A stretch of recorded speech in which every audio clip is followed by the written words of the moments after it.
جەژنە جەژنی کوردستانە بە تیشکی ئاگر ئەنووسم جەژنە پیرۆزە بەسە بیانوم لێمەگرە هاتم ناونیشانی چەند پارچە شێعرێکی عەلی عەبدوڵڵایە کە ناسراوە بە عین شەونەم کە ساڵانێکی زۆر ویردی زمانی گۆرانی بێژانی کورد و بەیتی ناو قوتابخانەکان بوون. شەونمی کۆچکردو جارێکی دیکە و لە تێپەڕبوونی 40 ڕۆژ بەسەر کۆچیدا بوویەوە هاوڕێی نووسەران و مامۆستایانی زانکۆ و یادێکی دیکەی لە هەڵەبجە کرایەوە. مامۆستا عین شەونم لە ساڵی 1954ەوە من ئەیناسم کاتە لە پۆلی یەک بووم لە قوتابخانەی سیروان ئەو خەلدوونی پێ ئەودین کاتێ ئەم مامۆسایە ئەهاتە ژوورەوە ئێمە وامانە ئەزانی کەسێکە لە ئاسمان کەوتۆتە خوارەوە چونکە ئەو وا ئێمەی لە ئامێز گرتە بوو کە نزیکترین کەس لە ئەوەوە قوتابیە. زانکۆی هەڵەبجە و ڕێکخراوی دۆستانی هەڵەبجە باڵدانەوەی لاپەڕەکانی ژیانی ئەدەبی و هونەری عین شەونم و پێشکەشکردنی گۆرانیەکانی جارێکی دیکە یاد و یادەوەریان بەرزڕاگرت.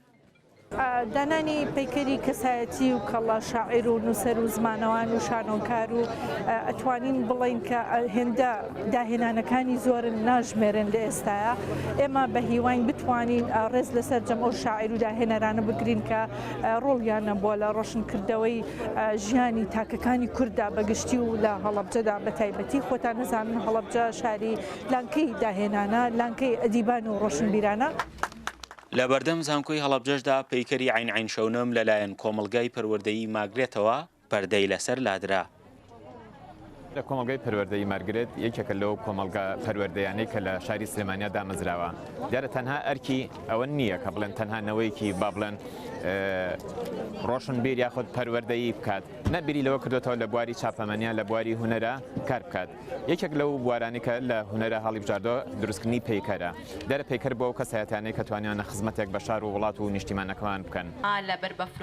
عین شەونم وەگنەوەکانی باسی دەکەن لە 17 بواری جیاوازدا کاری کردووە. ئێستا سەرقاڵی کۆکردنەوە بە چاپگەیاندنی نووسینەکانی کۆچکردوون کە وەسیەتی بۆ منداڵەکانی کردووە. تاکەوەسیەتی ئەوە بووە بتوانین بەرهەمەکانی بە چاپ بگەێنین و ببێ بە بچێتە ناو کەلەپوری کوردیەوە چونکە بەڕاستی بەرهەمەکانی ئەو لەبەری کەلەپوری زمانی پاراز باوکم پارێزەری زمانی کوردیە توانی هەموو زمانی کوردی پارێزی ئەویش بەچی بەوەی کەوا هەموو کردواتێنەکانی کۆکرەوە لە دەبەرگا ئەمانی بە چاپ گەیانەوە زۆر فەرهەنگێکی گەورەیە. عین شەونم لە ساڵی 1922 لە هەڵەبجە لەدایک بووە. لە ساڵی 1940دا چووەتە خانەی مامۆستایان لە بەغدا. ساڵی 1945 لە بیارە وەک مامۆستا دامەزراوە. ئەندامی دەستەی کۆڕی زانیاری کردبووە تا دوایین ساتەکانی ژیانی لەگەڵ هونەر و ئەدەبدا ژیاوە و لە تەمەنی 95 ساڵیدا و بەهۆی نەخۆشی کۆرۆناوە گیانی لەدەستداوە. فەرحان هەورامانی دەنگی ئەمریکا هەڵەبجە.